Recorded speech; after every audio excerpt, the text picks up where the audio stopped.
One thing that I really enjoy about hand surgery is that all the patients I see may have hand, wrist, or elbow problems, but they are patients of very different ages, very different backgrounds, different occupations, different goals.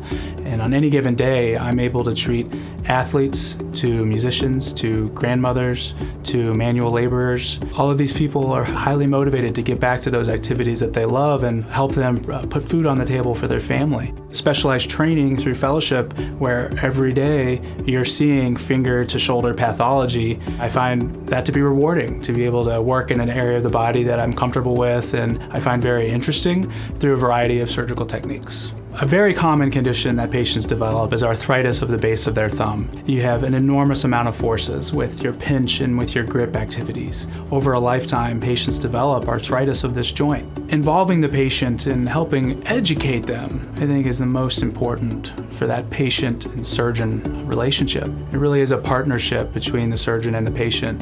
After examining them, it becomes clear that something more significant might be going on. Riverside gives us the ability to get them to that next study.